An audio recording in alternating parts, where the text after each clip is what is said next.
Hi, welcome to video number 7. This is a chance to think a little bit about the aminoglycosides, an incredibly important group of antibiotics where there are just a few very important learning points to introduce you to if you weren't already aware of. So the scenario that we've kind of been building up is of a young child, very unwell. They've been prescribed most recently cefepime.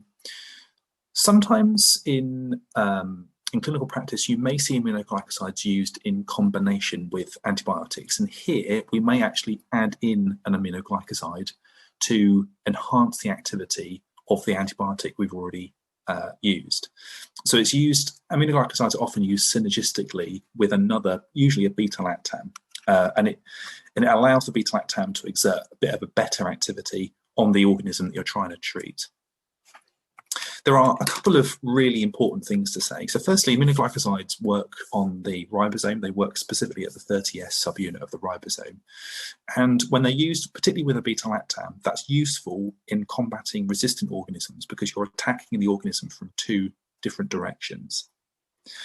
They're useful also, an important thing to say about dosage and monitoring. Now, that's really the sort of stuff you need to hear from a clinician and see it on practice. But aminoglycosides need to be monitored quite carefully.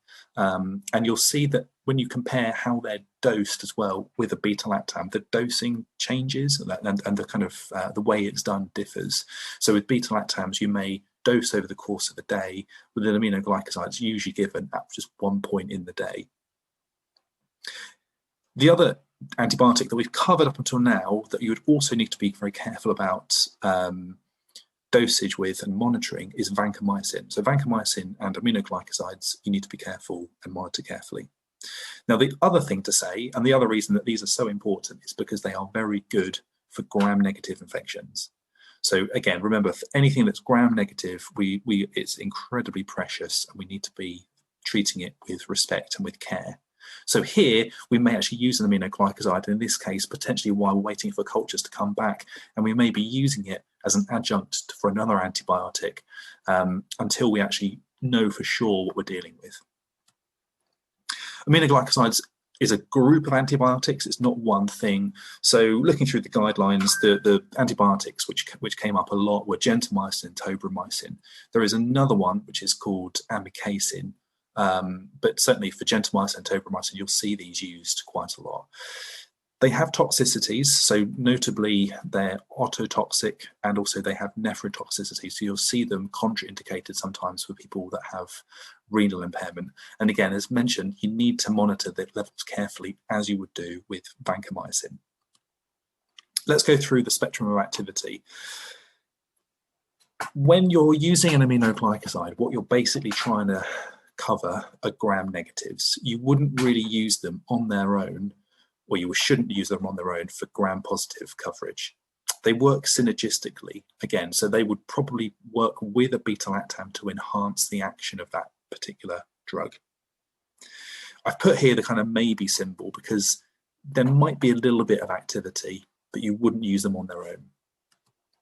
The main thing, gram-negative, specifically the enteric rods, they're very good at covering these particular organisms and also Pseudomonas. So you'll see tobramycin is used in patients who have cystic fibrosis, often as again in combination with another antibiotic. So they might be using a cephalosporin at the same time as well.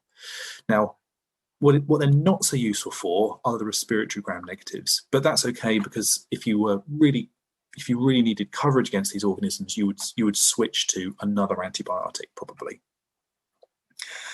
I mentioned that this particular group of antibiotics works on the ribosome, so it's a little bit of a surprise to know then that they don't work on atypicals. They're not useful for atypicals. We would actually probably switch to another drug. So we might consider, for example, for something like mycoplasma, we might consider a macrolide, so another ribosome active drug, and the aminoglycosides are not effective against anaerobes.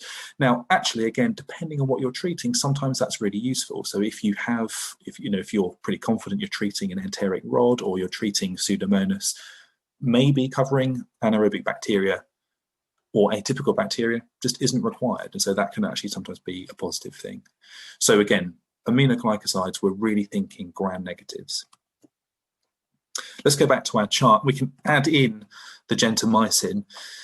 You'll see that on the left-hand side here, gentamicin is present in the gram-positives, and there's a superscript. And the superscript here from the author, again, just reminds us that it's not appropriate monotherapy, they say here, for Staph aureus. So that is, again, something to keep in mind. But you'll see that the box covers the stuff over here on the right. So those gram-negative enteric organisms, so E. coli, Klebsiella, and we've also got coverage against some of those escaping organisms, so the space organisms. So that can sometimes be really useful if you're dealing with some of those particular organisms. Remember, they're the ones that have the inducible beta-lactamase resistance.